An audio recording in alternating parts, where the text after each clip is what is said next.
દ્વાદશ જ્યોતિર્લિંગની કથામાં છઠ્ઠું જ્યોતિર્લિંગ છે ભીમાશંકર મહાદેવનું.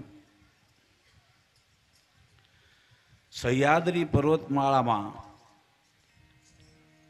ભીમા નદીના મૂળ પાસે આ જ્યોતિર્લિંગ આવેલું છે. કહેવાય છે કે ત્રિપુરાસુરનો વધ કરી અને ભગવાન સદાશિવે અહીંયા વિશ્રામ કરેલો અને આ સ્થળે એ સમયે ભીમક નામનો રાજા રાજ્ય કરતો હતો. ભગવાન સદાશિવના ચરણે પોતાનું રાજ્ય અર્પણ કર્યું એટલે શિવજી એના પર પ્રસન્ન થયા, વરદાન માગવા કહ્યું. ભીમક રાજાએ કહ્યું કે જો મારા ઉપર ભગવાન ભોળાનાથ પ્રસન્ન થયા હોય તો અહીંયા નિવાસ કરો. વરદાન આપી ભગવાન સદાશિવ અહીંયા જ્યોતિર્લિંગમાં સ્થિત થયા. ભીમક રાજાએ વરદાન માગેલું એટલે ભીમશંકર કહેવાયા. એની બીજી કથા એવી છે કે અહીંયા સુતીક્ષ્ણ નામે રાજા રાજ્ય કરતો હતો. કુંભકર્ણનો પુત્ર ભીમાસુર અતિ બળવાન હતો. એને આ સુતીક્ષ્ણ જે અગસ્ત્ય ઋષિનો શિષ્ય હતો એના રાજ્ય ઉપર ચડાઈ કરી. એટલે રાજા સુતીક્ષ્ણ ભગવાન સદાશિવના મંદિરમાં ગયો, એમની પાસે સહાય માગી. ભગવાન સદાશિવ પ્રસન્ન થયા,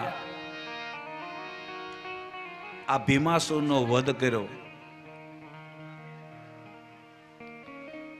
કહેવાય છે કે ભીમાસુરનો વધ કરવાના કારણે એમને ભીમશંકર પણ કહ્યા છે. આ પવિત્ર સ્થળ એક તો ગૌહાટી પાસે બતાવવામાં આવ્યું છે અને કેટલાક લોકો નૈનીતાલમાં પણ બતાવે છે, રુદ્રપ્રયાગથી આગળ.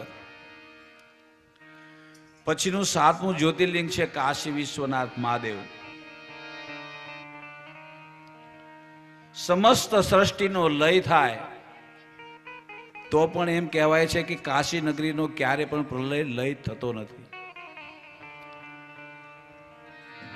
કારણ કે જ્યારે સૃષ્ટિનો સંહાર થાય ત્યારે ભગવાન સદાશિવ આ કાશી નગરીને પોતાના ત્રિશૂલ ઉપર ધારણ કરી રાખે છે અને વળી પાછી સૃષ્ટિની રચના પૂર્વે એને ત્યાં સ્થાપિત કરે છે.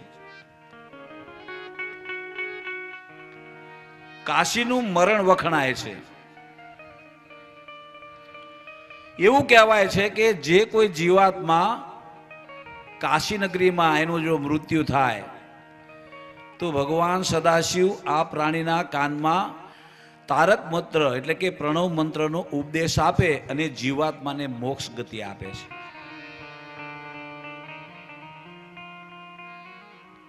એટલે કાશીનું મરણ વખણાય. જેમ ધર્મનો સાર સત્ય છે, મોક્ષનો સમતા છે, એમ સર્વ તીર્થ ક્ષેત્રનો સાર અવિમુક્ત કાશી ક્ષેત્ર છે. અને આમ તો સંતોએ કહ્યું છે કે વિશુદ્ધો મન, આપણું શુદ્ધ મન છે ને એ જ પવિત્ર ક્ષેત્ર છે. અને શાસ્ત્રમાં તો ત્યાં સુધી કહ્યું છે કે જેનું મન શુદ્ધ છે, જેના જીવનમાં પવિત્રતા છે, જેણે જીવનમાં ક્યારે પણ સત્યનો ત્યાગ કર્યો નથી, એના માટે તો જે જગ્યાએ રહેતા હોય એ જ તીર્થ બની જાય છે. એક સત્યના કારણે એક જ જીવાત્મા અનેક જીવોનો ઉદ્ધાર કરે છે. તો વિશુદ્ધો મન, શુદ્ધ મન એ જ મોટામાં મોટું તીર્થ છે. અને આમાં તીર્થયાત્રા શા માટે?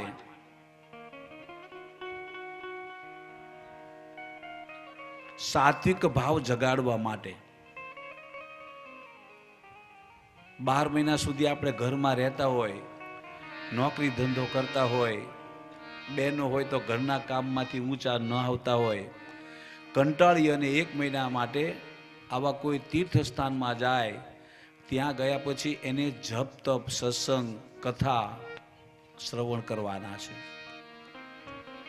અત્યારે તો કેવું બન્યું છે કે ખૂબ કંટાળીએ એટલે ફરવાના બાને તીર્થમાં નીકળી જઈએ. તીર્થ ફરવાનું સાધન નથી. તીર્થ છે એ દર્શનીય છે. તીર્થ છે એ સત્સંગ માટે છે. તીર્થ છે મનની પવિત્રતા માટે છે. તો સાત્વિક ભાવ જગાડવા માટે આ તીર્થ યાત્રાની જરૂર છે. જે કોઈ ભાવિક મનુષ્ય શુદ્ધ મનથી શુદ્ધ ભાવથી તીર્થયાત્રામાં જઈને જો એકાગ્રતાથી સ્નાન કરે તો એના કાયિક અને વાચિક પાપોનો નાશ થઈ જાય છે, ભસ્મ થઈ જાય છે.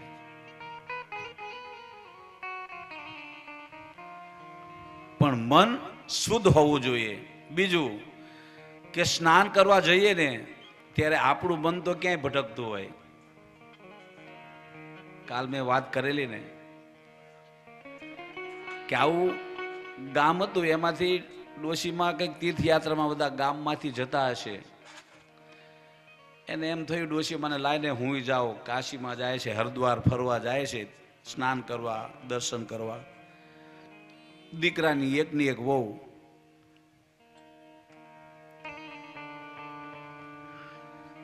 બહુને ખબર પડી એટલે સાસુમાને કહ્યું કે બા તમે તીર્થયાત્રામાં જાઓ છો તો મને સાથે લઈ જાઓ ને. પણ સાસુમાં કડક સ્વભાવના. એટલું યાદ રાખજો કે દીકરાને જ્યારે આપણે પરણાવીએ, દીકરાની વહુ જ્યારે ઉમરામાં પગ મૂકે ને ત્યારે સાસુનો જન્મ થાય છે. ત્યાં સુધી માં જ છે.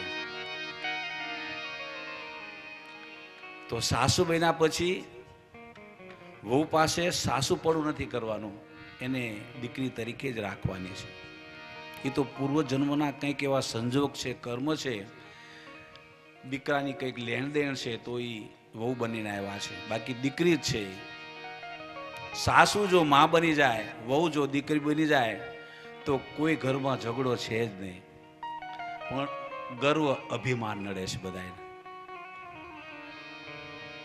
અહીંયા પણ સાસુમાએ કહ્યું કે અરે વાલા મોઈ, તારી ક્યાં યાત્રા કરવાની હજી ઉંમર હતી, તારે ન અવાય, છાની માની બોલતી બંધ થા. ખૂબ આગ્રહ કર્યો, સાસુમાં માને નહીં, કારણ કે સાસુનો હોદ્દો મોટો ને ગમે એમ તો.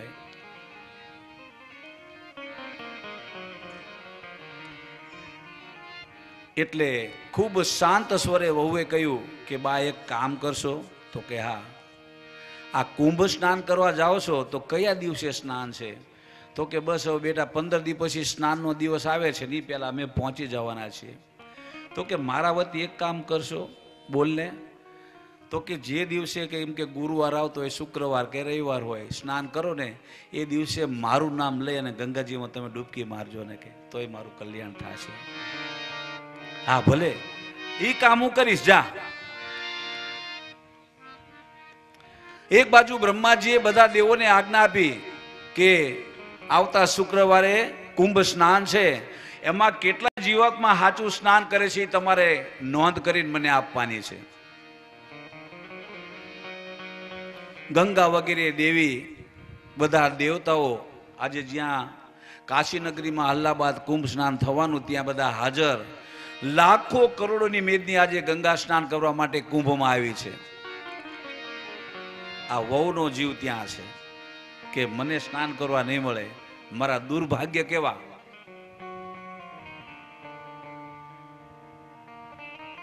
બરાબર સ્નાનનો દિવસ નજીક આવ્યો. જે દિવસે સવારના પહોરમાં સ્નાન હતું કે 9 વાગે સ્નાનનો ટાઈમ, એ વખતે આ બધા યાત્રાળુઓ દોડી પડ્યા સ્નાન કરવા માટે અલ્હાબાદ ગંગા નદીમાં. એ સમયે આ વહુ, એનું મન ત્યાં પ્રવૃત્ત થાય છે કે અત્યારે બધા સ્નાન કરતા હશે, મારા કેવા દુર્ભાગ્ય કે હું સ્નાન ન કરી શકું, પણ મન ત્યાં છે ગંગા નદીમાં કે હું સ્નાન કરું છું. અહીંયા ડોશીમાં સ્નાન કરતા કરતા વિચાર કરે કે મારી વહુ ઘરે શું કરતી હશે. કે આ મારી તમારી બધાની આ દશા છે. 4 ધામમાં જઈએ પણ ઘરની ચાવી યાદ આવે કે બાજુમાં ચંપાબેનને ચાવી આપી છે પણ હરખારે ધારું કે ઘરમાં તપાસ ન કરે સારું. બસ આ જીવ આપણો. 9:15 ટાઈમ અને આ બેન એમનો જીવ ત્યાં કે હું ગંગા સ્નાન કરું છું. એનું ગંગા સ્નાન થયું. બ્રહ્માજીએ ગંગા આદિ નદીને બોલાવ્યા, દેવોને બોલાવ્યા કે ભાઈ લાખો કરોડો યજમાનો આજે સ્નાન કરવા આવ્યા છે, લાવો તમે યાદી આપો કે કેટલા જીવાત્માએ સાચું સ્નાન કર્યું છે. નારદજીને ખબર પડી. કજિયો કરાવવાનું નારદજીને બહુ ગમે, આ તો ભગવાનનું મન છે. નારદજી પણ સભામાં હાજર બ્રહ્માજીની. એટલે ગંગાજીએ કહ્યું કે માત્ર એક જ બેને સ્નાન કર્યું છે, એ સ્નાન કરવા આવ્યા નથી છતાં સ્નાન કર્યું છે. નારદજી ઠપકો આપે છે કે ગંગાજી ખોટું બોલી રહ્યા છે. કેમ?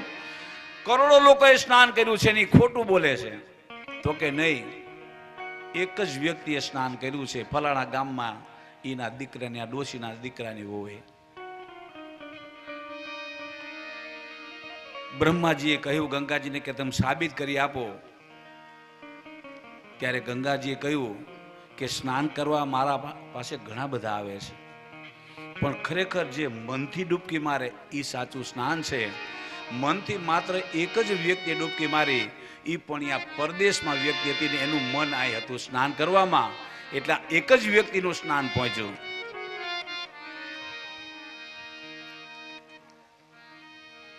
તીર્થયાત્રામાં જઈએ, કથામાં જઈએ, સત્સંગમાં જઈએ, પણ સંતો એમ કહે છે કે માત્ર મનને શબ્દ સાંભળવામાં પ્રવૃત્ત કરી દો. મન માત્ર શબ્દમાં જ હોવું જોઈએ. અને તીર્થ ક્ષેત્રમાં તો લખ્યું છે ત્યાં સુધી કે અન્ય ક્ષેત્રે કૃતમ પાપમ તીર્થ ક્ષેત્રે વિનશ્યતિ. ઘરે રહીને કદાચ આપણે કાયિક કે વાચિક એટલે કાયાનું કે વાણીનું પાપ કર્યું હશે તો એ તીર્થ ક્ષેત્રમાં એનો નાશ થાય. પણ તીર્થ ક્ષેત્રે કૃતમ પાપમ વજ્રલેપો ભવિષ્યતિ. તીર્થમાં ગયા પછી જો આપણે પાપ કરશું ને, ત્યાં જો આપણી મનની ભાવના વધતી ઓછી થઈ જાય તો માનવાનું કે આ માનસિક કર્મ થાય, એ આપણને જન્મ જન્માંતર કરાવે.